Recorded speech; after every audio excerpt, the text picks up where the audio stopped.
Good morning, business owners. Mike Bosma, your business savvy CPA, come to you from Studio B, that's Studio Bosma Business Center. Each and every Saturday, 60 minutes of action-packed business adventure. What we try and do, just because we're trying to make business owners a little bit smarter about how all this stuff works. Going, to the video version of this has been a ton of fun. I'll never stop learning, people. But one of the things on today's show, installment of Bosma on Business, Tommy Ahlquist, I would say, who's one of the more bolder, I think that's a good word, bolder business owners, entrepreneurs that we've ever had the good fortune of talking about and to on the show. Without further ado, Tommy, welcome to Bosma on Business. Nice being with you, Mike. Thanks for having me on. No, my pleasure. My pleasure. So, we get started. So the thing that we want to talk about eventually is, you're trying to do something with the former Harrah's building. Now, that's quite an undertaking, but how'd you get into this line of work? Oh, the development work, but I've got a pretty unique backstory. I actually am formally trained and practiced emergency medicine for 18 years. So I grew up in kind of rural Utah and always wanted to be a doctor. Pediatrician is what I went in as, and went to medical school and residency down at the University of Arizona, and really enjoyed my time in medicine. There was nothing negative at all about that career. Love it. Still do some things with medicine and really love the pace of the work. It was always fun triaging and taking care of people in their time of greatest need. And about 21 years ago now, I started a little development company on the side. Thought I'd do a few medical office buildings. And it rapidly grew into a development company that I'm very proud of. We've been doing it a long time in the Intermountain West. We've done well over 4 million square feet of new construction, a lot of office, a lot of medical office, a lot of medical facilities, mixed use retail, and then redevelopment. We've done a lot of redevelopment of downtowns.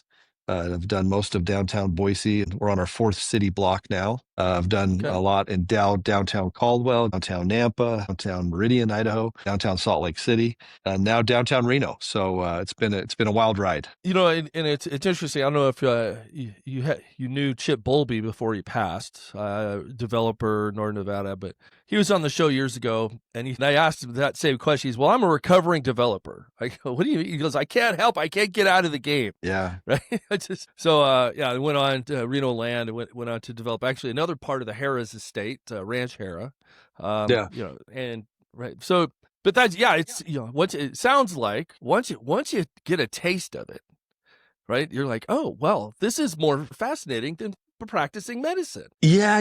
So a couple of things. I never, if you would have pinned me down and said, are you going to ever leave medicine? I would have said, I'm never leaving it. I loved it. So I'm not going to school for this long to bail on it. Right. And so people are confused and you leave. Well, at least pre-COVID, medicine was one of the noble professions. Like medicine's, It's crazy how science and medicine got a bad rap during COVID, but that's a whole nother podcast. That's a different episode. That's a different episode. But people would always say you go from this noble profession, being a doctor, to being a scumbag developer. Why would you do that? I still dabble a lot in medicine. Again, I love that profession, but development is uniquely, you take a piece of raw dirt. Usually you have a vision for it. You put a team together. It's hard. You face challenges. Every morning is a different challenge. You believe in your team and your vision, and you navigate the bureaucracy of government, which has always got its challenges and ups and downs, permitting and codes and what you can and can't do. You got to finance something, which is always very hard. But at the end of it, if you think about what we do, you walk away with these structures and buildings, and you've created a place that commerce happens. And so every project, I'm asked a lot because we've done so much, what's your favorite project? And it's usually my last one, because the relationships you develop, the people you meet, the all of the work that goes into creating something, it leaves these stories that last forever, and it leaves these projects that last forever. So it is addicting in a good way, because it creates community. And I know that sounds corny to people, whatever, but it really does. I've had folks from Reno over, and I've hosted them in downtown Boise, and we sit in a restaurant that was at in downtown Boise. There was a thing called the Boise Hole for decades, and it was a symbol of failed development. And the story behind it, Mike, I don't know where you want to go with this, because I talk too much. No, this is fascinating. That's good. So, when I brought the guys over from Reno, we're sitting in Ruth's Chris that sits at the point of 8th and Main, which is a building I did in downtown Boise, 17 stories. But the story of the corner was, it was the first commercially developed corner in all of Idaho.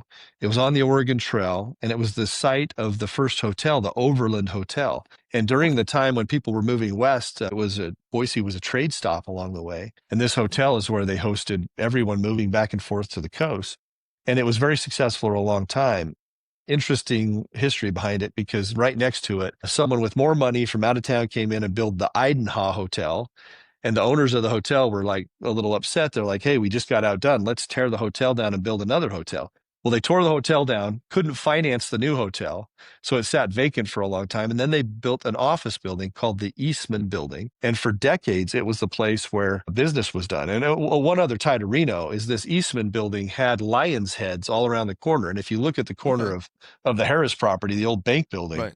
If you look up, building, it's got the exact same lion heads that were in this building in Boise, the Eastman Building. Well, ultimately, the redevelopment agency got really smart, and they said, hey, let's put a mall in downtown Boise. They bought all the buildings. They were kicking everybody out of the buildings, and they kicked everyone out of the Eastman Building. And the last tenant to leave, this is legend, and I never have met the guy, but it was a Chinese restaurant, and the guy's last name was Fu. And reports are that when he left, he cursed the site and said, nothing will ever be built here.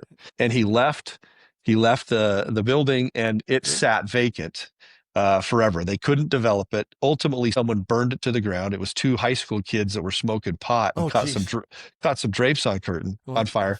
So it burnt to the ground, and then it became our eyesore. It was the symbol of failed development. Right. Multiple developers came in and tried. There was footings and foundation and rebar. There were trees. It was covered by a poorly maintained fence around the outside. It had its own Twitter account, Mike. So you'd walk by it and it would say, it would tweet jokes at you. And anyway, that was when we did that development. It was like, I was laughed out of every room I went in. I said, hey, we're going to put a 17-story building at 8th and Main. Right. You go in, right? You say, I have an idea. Yeah. Oh yeah, we've been to this rodeo a time or two. Yeah. Never going to work. What makes you special? Yeah. Right? Yep. Never going to work. The mayor laughed me out. It was Mayor Beater at the time. I remember going and meeting with several attorneys because I was trying to steal an attorney's office to come into this new building, and they just say it's never going to work, and laughed out of their rooms. But ultimately, a little more to the story, when we did the groundbreaking, I wanted the curse to be gone. So I tried desperately to find any descendant of Mr. Fu, Mr. Fu, like please, right, take the curse off this piece of land, right? Couldn't find him, so I had actually the Native American Department at Boise State University come over and bless the site as part of our ceremony. And we held the groundbreaking in the middle of the hole. And now, to bring people over and host them in this building in Ruth's Chris at this place. And from there, we went on and did another city block across the street, which is just fabulous, right on the main 8th Street in downtown Boise. We did Pioneer Crossing, which is another city block, and we're doing 4th and Idaho now. My point is, these things happen, they work. And when you get into downtown Reno, I love getting on and reading the Facebook comments right now, because it's 99% negative. It's like, who do these people think they are? It's never going to work, yada, yada, yada. But I get it because I've lived through it. You live well. And so just for the benefit of our audience, so the game here is when you're doing redevelopment, right? You're having to bring a lot of resources to bear, and if my memory serves, Tommy, like that redevelopment project originally, I think was like pretty much leased up, right? Because I think it was Clear Capital, one of those big tenants across the street, was going to go. They're going to be an anchor tenant. They're growing, and then COVID happened, and the whole thing fell apart, right? And so when people ask me now, our business is a little unique, right? I'm one of those nice, pure professionals as a CPA firm. And then we go into business brokerage, it's like, why would you ruin a good CPA firm with doing kind of slimy business brokers? Well, we have our own perspective on how to do that with integrity, but like you, so you're like, hey, we're going to go in and try and make things better, but it takes a really like a symphony to come together, because between the zoning, the permitting, and then you got to pay for it, and then so you have to get all, and then you have to like have people are going to be, I'll lease it. If you build it, I'll lease it and commit to it, and then have that stick. And then if there's a problem, like you said, 97% bad press, then the financing people are like, oh, this is a terrible idea. Yeah. Right? And that's where I was talking to Greg Neff, our producer, right? And I think you were on Greg's show when he was at KOH. And no, never mind. It was a terrible idea. Wrong answer. Greg's saying no. Okay, fine. But I guess where I was going with that, though, was when I bought, my little bitty project, 27,000 square foot commercial office building, kind of right at the border of downtown and midtown, right? My entire team, right? My CPAs, we were in the South Reno, Don Kitsky, kind of, bougie office building. I said, we're going to go to downtown. We're going to regentrify downtown. You know how much positive press I get? People, they're like, I had people quit. They're like, I'm not going to work in the hood, right? So, right. I mean, the building, it would get tagged once a week, right? The lighting outside was terrible, right? It was like we had one tenant on the first floor was the fire department, right? And so outside of that, the building was basically empty. So, empty buildings have problems that come with them. And so, we regentrified it, right? And then the whole neighborhood regentrified. So I'm assuming that's kind of what happened in downtown Boise, right? You got two city blocks. Have other developers come in and infilled around it? Yeah, it's actually. So again, it's been 20 years. We started 20 years with the idea. We started really right at the end of 08, 09, right? So you're right at the depths of the Great Recession. Terrible time to do. And you look around down there, and now you go down there, and it's unbelievable. Boise, the amount of residential and living and vibrancy and restaurants and the streetscapes. There's been a tremendous effort that we've been part of. We've been right in the middle of to take care of our homeless population so that it's safe and it's a place you want to come with your family and hang out. But yeah, it's happened. And we watched it happen. I will tell you, going to Reno, we got pulled in, it's been about 18 months ago now.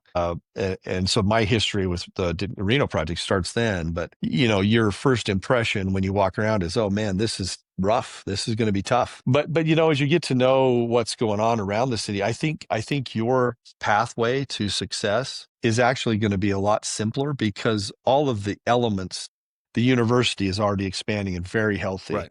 You look at the neighborhoods that surround the downtown. You look at the already number of residents that live in the downtown. You look at what Herb Simon's doing with the ballpark and the stadium.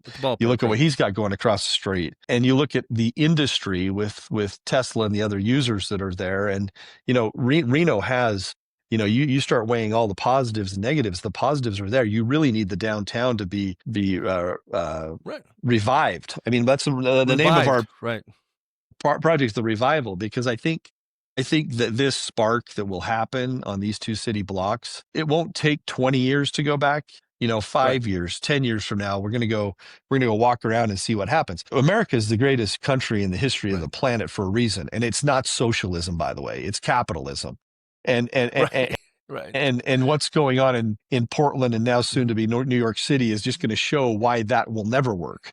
But it doesn't work. But where you still have states that believe in capitalism and there's individual investors that will put their whole hard-earned money into something and go work their butts off to make it work, that becomes contagious. And you will see what will happen downtown. Once and you'll see other people, right? They can do that too. So yeah. And we're up against. I'm sorry, real quick, Tom. We're up against we got to pay for the show, Tommy. So the commercials have to run. So when we come back, I got Tommy Ahlquist.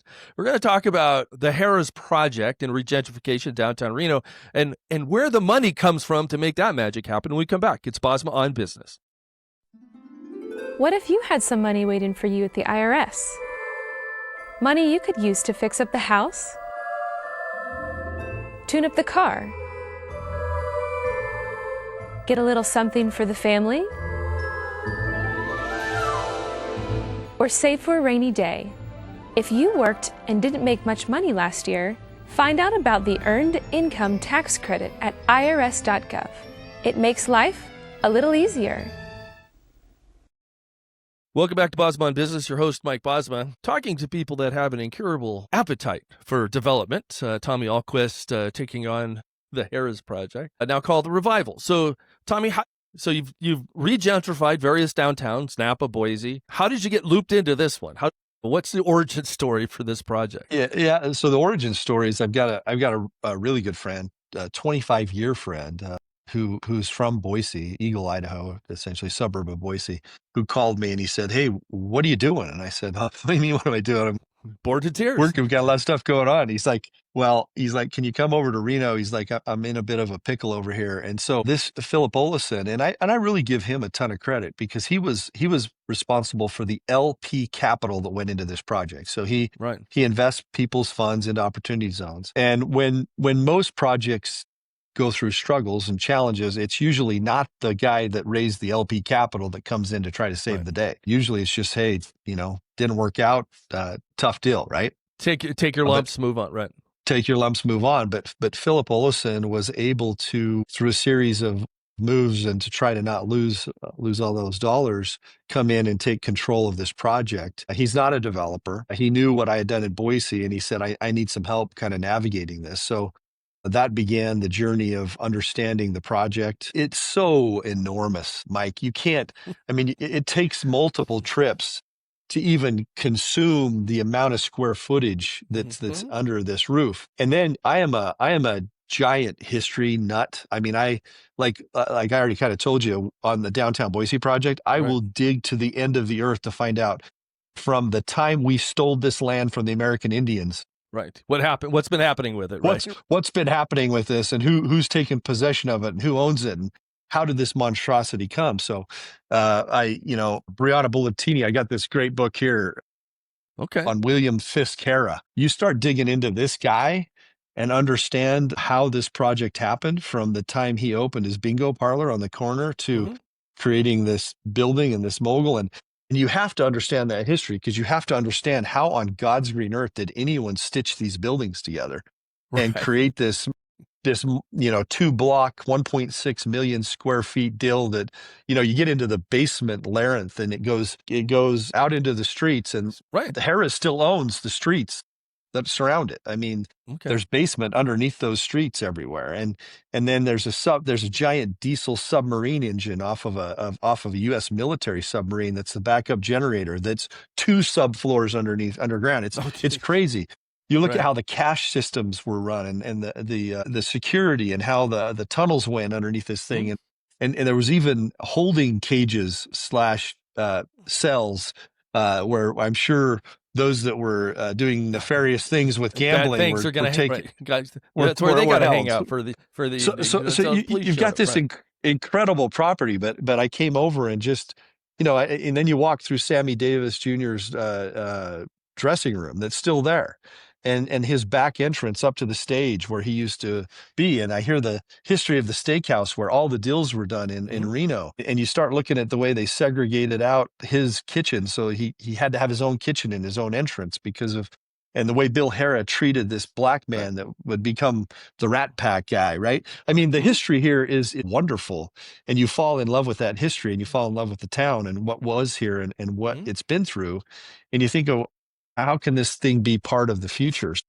Philip was there. He was like, hey, I own this now. I got to figure out what to do with it, and I need help. And it didn't take me long. I'm a dill junkie to say, okay, how do you get through this? What's the pathway through this one? And we've been working really hard, Mike. It's not been easy. It's been brutally hard to get from that first meeting to, my gosh, how do you make people, you'll understand this as a CPA, but what does the pro forma look like that digs you out of this hole? And how do you make this thing come?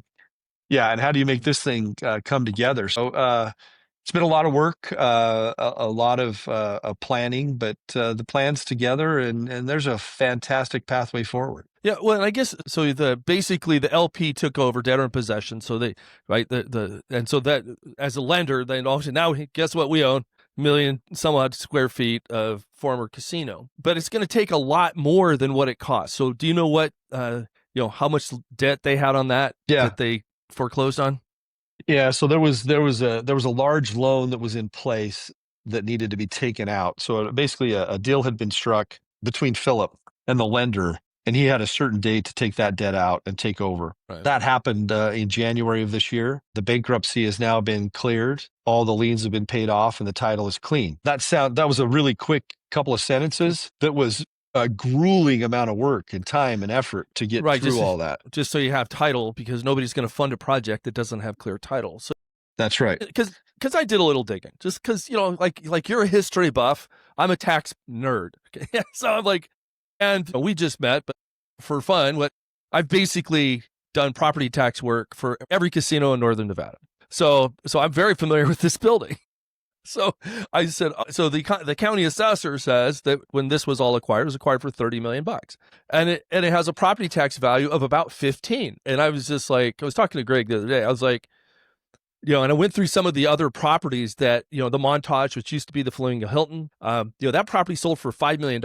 It was equally large, not quite as large, but pretty dang close. And so you're like going, and I remember fighting the Washington County assessor's office saying, we have an arm's length sale. This thing is worth $5 million. They said, that's impossible. Like it can't work that way. I said, well, guess what? For, something that's no longer going to be a casino, this is what these things sell for. And then what later became a very good friend of mine was, Mark Stafford at the assessor's office, who's since retired, right? But we came up with a methodology on, if this isn't going to be a casino anymore, what's it worth? Right. And create that. And unfortunately, when he retired, I got out of the property tax game. So I looked at it, I was like going, yeah, like your property tax base is about $15 million on this thing. So you're paying a lot of property taxes. So I don't know. Do you have somebody talking to this? Because right now is the time to talk to the assessors. I was like, give us some love on this thing, right? You're bankrupting us in taxes. Yeah, it's an interesting question because so you have the assessed value of what it is now. We immediately, the first thing I said to Philip is we've got to go do a condo plat on this thing, because this is just so massive. If you don't have distinct parcels and ways to break this up to collateralize the debt that's going to be put on this to make it finish, that's never going to work. So we immediately started working with really good people over there in Reno to do a condo plat and basically break this into several APNs so that you could do that. Yep. And that's gone through the city. I think we have our final plat that's trying to get recorded here within the next few weeks. So then you'll have separate APNs for the whole project, which will allow us to collateralize the hotel and the multifamily and the office and the retail separately. And then we're trying now to find out how the way your TIF program works in Nevada and Reno is very different than the way it works in Idaho and Boise. Right. But we're trying to find out different ways. And the way it works over here is for any public improvements that you put into the project, you can get that tax that you're going to increment that you're going to have back over time. So you ask a very simple question, and I'm giving you a very complicated answer because it's not just about what you're assessed at now, but it's also the value you're adding, because hopefully we get some of those dollars back over time. But that's another thing that's been going on for the last 9 months, is trying to get to the point now where we're going to have a condominium plat or a new parcel map placed on the project as we take it forward. So again, got off track there a little bit, but yeah, it's about taxes. It's about digging out of this thing. Right. And just really trying to cut the overhead, right? Because even though it's a big empty building, it still costs a lot to maintain, right? You can't, otherwise, right, you have bigger problems. So Tommy Ahlquist talking about regentrification, downtown Reno. And when we come back, we're going to talk about how much it's going to cost and where that money's coming from. It's called Bosma on Business. In life, things aren't scripted. If you're an athlete, we need people like you and translate those skills to officiating. You can get a lot out of it. It happens in every town, in every game. We never have a perfect game, but the rewards always outweigh the negativities.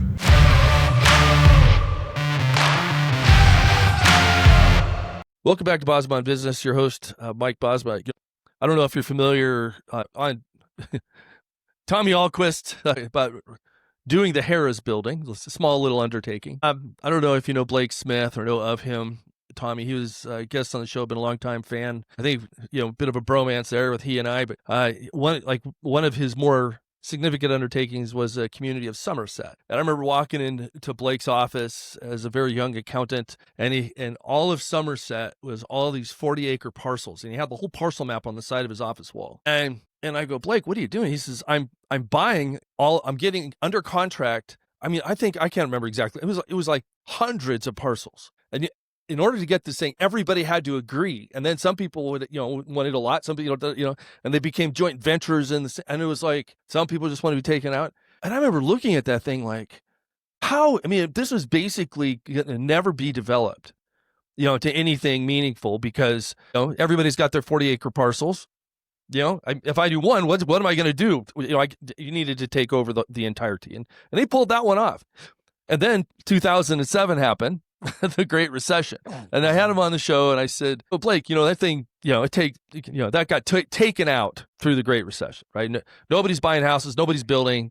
You had to, and I said, had to work through with the banks. And he said this to me, and it just always stuck with me. I said, but Blake, did all the banks work with you? And I knew there was one bank, shall remain anonymous, DM me, I'll tell you who it is, who refused to work around any of this with their clients. They just said, you're paying and we're going to sue you. And there's nothing, they would not relent. And he said this, Blake said this. He goes, I said, how are you about working with the banks now that you're off doing other deals? You're back in the development game, right? The Great Recession's now passed. He says, I work with those that worked with me. And I thought, that is right where both sides saw, we're going to have, this is the unfortunate circumstances of the Great Recession. Things stopped literally overnight and people went bankrupt. People lost projects. A lot of wealth was gone. And then the question is, you have to decide, who are you going to work with to work this mess out, right? And can you do it in some kind of amicable way and then still want to work with those people post deal on the next deal, right? So, you're in with the LP on the Harrah project. Like, how much money is it going to, so that's just buying that project. How much more is it going to take to develop this thing? Yeah. So one of the only ways this survived, and when the story's written and done, there's a developer out of North Carolina, Ryan Hanks with Madison Capital. And he was one of the investors early in, and he pretty much came to the rescue to save this. And so, we're taking the lead the day to day on the, boots on the ground as a developer, the vision, putting it together, getting the tenants, working with the general contractor. But Ryan Hanks and his team at Madison Capital, they are a big deal, and they took over ownership of this. If it wouldn't be for Ryan Hanks coming in with his dollars and equity, none of this would have happened and won't happen. So you've got a guy that saw the value of this as an opportunity. He came in, plopped down a large amount of money to get him out of bankruptcy, to cure all of the defaults that are there, to get it all cleaned up. And essentially that was him and his team that have come in and done that. Okay. And now we're putting financing in place. There's going to be a couple of different lenders that we've been working with for over a year now. Nuveen with Green Rock, that's going to come in and do a C-PACE loan, which is I'm sure you know all about this, Mike, with the world you're in. And that is a great tool, especially on a redevelopment project. To get the financing through them. And then there'll be a combination of C-PACE lending through Nuveen and Ryan's relationships. You just mentioned it at the start of this segment. So, over the years, you have relationships with these banks where successful loans that get made and paid off beget more successful loans that get paid and paid off.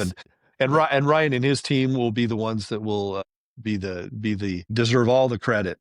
We certainly have had our lane, and we've done this before. I'm actually not used to doing projects where it's not my own money and my own relationships, but it's been a team effort with Madison Capital, Ryan Hanks and us, and he's the one that's put all the money in, and we'll finish this off with the lending, and we'll keep doing our work, which is the development. So when it's done, when it's built, what's this thing? What's the all in on this project? The value of it will be about $260 million. That'll be the value. Okay.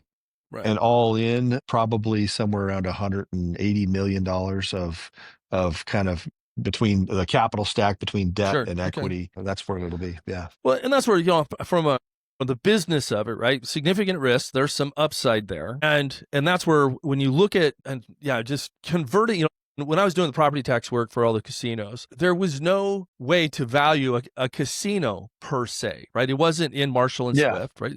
So, and they have these unique attributes that look more like a church, right? Big areas, big open areas, right? And then a whole bunch of rooms. Go ahead. Yeah, Mike, the good news for us is when we came into it, the basic plan that was already put in there by the prior developer, we've stayed with, which is the old hotel tower that was the suites there, that will become a branded hotel. Okay. So hotel is hotel. The multifamily, the North Tower was 80% complete, which will be market rate hotel rooms. Okay. By the way, the views are absolutely spectacular. Outstanding. There's nothing like it in your market at all. It'll be an incredible multifamily tower. The South Tower So the North Tower, 80% completed, multifamily. The South Tower is fully asbestos remediated and demoed and ready to become more multifamily. So at the end Okay. of the day, that'll be multifamily, 2 towers with an unmatched amenity floor, a rooftop swimming pool, unbelievable amenities. And so that was kind of set. So if I get hotel tower, 2 multifamily towers, although you can't value a casino, you can certainly value those 2 things in this market. Right. And they're going to have tremendous value because the replacement costs of those structures, Right. you could never replace them. There's a 900 Right. stall parking structure. We do a lot of work in downtown Boise. Like I said, I know exactly how much parking stalls cost because I own Right, 'cause you build them. Right. 4 parking structures in downtown Boise, and Right. it's anywhere from in today's market, it's $40,000 to $45,000 a stall for parking. Well, there's a 900 stall parking structure that comes with this, and then you've got office and retail. If you look at Jonathan Fine, I know he's been on one of your affiliate programs here. Yep. He's a restaurateur out of Vegas, fantastic guy. He's going to come in and do all of the restaurant on the first floor of the multifamily tower. And then we have a bunch of office users. Office is kind of our specialty. And in downtown Reno, you guys don't have a lot of Class A office. You just don't. You look at the millions of square feet that I've built in Boise in the same time when you really haven't had any new product come to market. None. Right. We're excited to have redeveloped Class A office in this project, and then the other retail uses. So if you think about what you just said, which is how do you value an old defunct casino? Luckily, with this project, that's not what we're talking about. We're talking about a building. The bones of this building were actually very, very good. The systems that were here are very good. And now you're saying, okay, what is a new hotel that's branded and flagged? What are 2 multifamily towers, and what are the office and retail worth? Right. And as you know, on office and retail, the value is based on the leases. It's not based on the structure. So ultimately, the leases we sign, the cap rates on those leases will determine the value of that. Over the 1.6 million square feet, the redeveloped plaza, the value will be in the leases we signed, and the value will be in the tenants we have in those multifamily in that hotel. So we're excited. It's not a year and a half ago. It's now. A lot of work's done. The vision's there. Those leases are being signed, and very soon we'll be delivering a product in downtown Reno that you can be very proud of. I'm excited for what you're doing, and I appreciate you investing in our hometown. What's the time period? When are we going to be able to go get a cup of coffee at the restaurant? So right now there are 4 building permits going through the city of Reno. 2 of them have been released, and we can go pick up. We've already paid those permitting fees, and that's for the parking structure. And then we have kind of bid packages 1, 2, 3, and 4. That construction is set to start here before the end of the year. We're mobilized with ESI on site, and that will start. There won't be, there's so much work inside the 1.6 million square feet. Much of the exterior work won't begin until next spring when the weather breaks. And then you'll see some of the improvements on the exterior of the buildings, but a lot of the work will happen on the inside. And we'll start seeing tenants open end of next year. We'll see this thing opening up. So it's happening now. No, that's great. And so what's the split? So what's the split between multifamily? Because we know one of the towers is going to be a branded hotel, but then what's the split for that? Because I think I looked, it was like 900 rooms in this thing. Am I remembering that right? Originally, there were 900 rooms. Right. Yeah, originally there were 900 rooms. So let's start with the hotel. So hotel still has 400 current rooms. That will be converted back to a dual branded, either Hilton or Marriott. Those decisions being made now. Okay. Hotel. And then on the other side, you've got the multifamily North Tower, which was the one that's 80% complete. 80% complete. That will be finished. And then the South Tower will be multifamily as well. So those 2 towers will have one amenity floor between the 2 towers. Okay. And we're really excited to bring that to market. The ballpark apartments have not filled up very well in downtown. Oh, and, really? And that's been a concern for us because they were ahead of us, new to market, right next to the ballpark. Ballpark, right? But I really think they've suffered from our delay because if you had office and retail and more vibrancy in downtown right next to them, there would be a reason to live downtown. Right. So I think their lease up will improve once we come onto market. And I still think there's a lot of work to be done in downtown Reno. I mean, we're not naive. I mean, there's a reason you guys have Reno 911, and there's a reason when I come to town, you walk around and there's a lot of work to be done with your streetscapes. There's a lot of work to be done with your homeless population. Some of that is services and some of that is enforcement. And then I think what you guys ended up having there that we don't have in Idaho is you have dispensaries around, right? Right. That I don't know where you sit on that issue, but that brings a certain clientele of people, and that's not great for a downtown. So I think there are some things, frankly, that our project will help Reno advance. Right. But certainly in downtown Boise, I'll tell you the difference because I did it for 20 years. We had a city council and a city that aggressively worked with the business community and figured out the homeless population. And it literally is a roadmap for any city in the United States to follow. Second thing we had is we had our redevelopment agency had a streetscape plan that they stuck to. And if you look at you walk downtown here now, like, why on earth is it's beautiful? There's trees, it's walkable, you take your family down there any moment of any time. And I think that's going to need to be part of it. Is a streetscape plan. And then the redevelopment part will happen on its own. Right. Capitalism will take over and you'll see redevelopment. Well, and that's where I think, as a 30-year resident of Reno, the hard part about our political system is depending on, who's in office at any given time makes that easy or hard. And we're going to have a change, in the role of mayor. This election cycles, so that's just trying to align yourself, and that's where you talk about getting capital and to kind of talking about investing $100 million into a project. You need certainty before you stroke the check. So Tommy Ahlquist talking about the Harrah's revamp now, the revival. When we come back, he's going to tell us the number one thing he wishes he knew before he got involved. When we come back, it's Bosma on Business. I was born with a congenital heart defect and almost died. But thanks to research funded by the American Heart Association, I had heart surgery that saved my life. Learn more at helpheart.org. Welcome back to Bosma on Business. Your host, Mike Bosma. I always like when I get a chuckle out of my guests when I throw what did you wish you knew? This is somebody would have clued you in on. I call that the number one thing, the big aha, the big takeaway. So what was that? What was that for you, Tommy? So I'm a long answer guy, Mike. So here's the long answer. So I'm an old ER doc. Practiced 18 years, saw 45,000 patients, and as a young buck getting out of medical school, going into residency, University of Arizona, I thought I was it, man. I thought I had the world by the tail.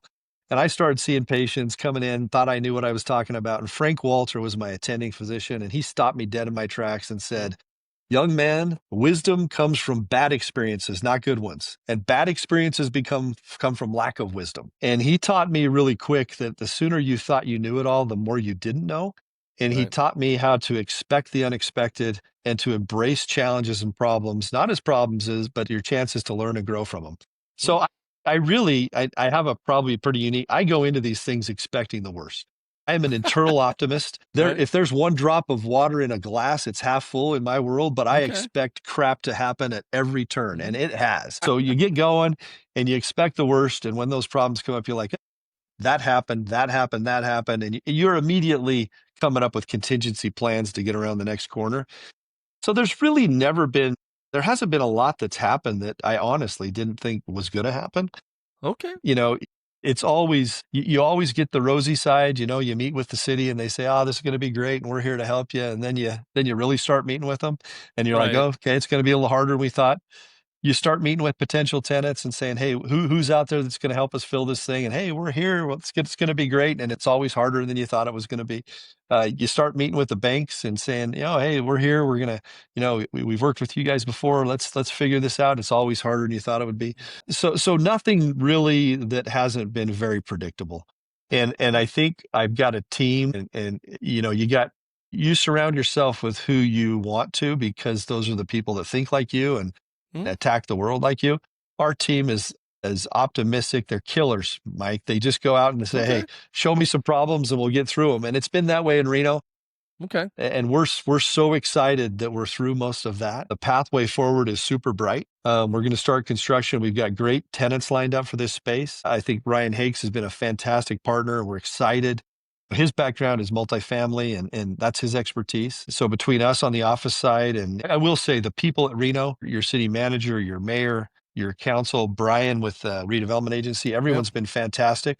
And then I think the people have been just like, we've done a few talks over there and met people, and it's like, "Hey, we'll see, show, right. and we're to that point. we're that point, Mike, where words don't matter anymore. And I love that, it's like, okay, show us what's going to happen and then we'll believe it. And it's going to be really fun, a year, 2 years, 3 years from now, when we can really start mingling over there and people go, oh man, it's actually working. So we're there. Right. Well, no, and that's what you mentioned, the ballpark apartments and, just some of the legacy issues. And I think, this is a significant portion of downtown Reno that, when it's dormant, when it's dark, right? It's just like, it's a wart in downtown Reno, but it's not the only wart. That's the sad truth, right? And I remember I was talking to some of the other building owners down there about maybe trying to do like what you're doing is an office building in downtown Reno, right? Because even the two Class A buildings that are down there really aren't in downtown. They're on the outskirts of downtown. So you don't get any of the downtown traffic, downtown vibe. I've worked in both of them. So I think doing something in downtown and just kind of, and I think you're spot on with what the university is doing. The university is coming south, ballparks coming in from the east, and then it's just, then you just get the core. And I think there's, it is interesting. And just my own 2 cents is I think downtown Reno needs entrepreneurship. It needs capitalism. And I think what happened, unfortunately, to a lot of the Harrah's properties is they got very corporate, the antithesis of entrepreneurial. And they are just trying to run a business rather than do anything innovative. And it's the same tired products, repeat. And the people that are caring about those, that's why you see gaming really pretty much drying up in a lot of places, especially in Northern Nevada, because people want other things, other newer, more vibrant products like this. So, Tommy, thank you so much for jumping on, a wealth of knowledge. If you have anything that's newsworthy, please reach back out. We'd love to talk to you again. Maybe if you're in town, I'll buy you lunch. We'd love to pick your brain. Speaking of picking your brain, next week, this is going to be fun. Louis Navalier, really on the forefront of certain investing policies from Navalier Capital, is Navalier Associates, rather. He's going to be on the show talking about the investing side of this equation and how he sees the world a little different and how to monetize it. So till next week, if you would, go to YouTube, go to Bosma Business, and please subscribe, because Greg gets a bonus when we get to 1,000 subscribers. All right, until next week, you business owners, keep that business engine humming. It's Bosma on Business.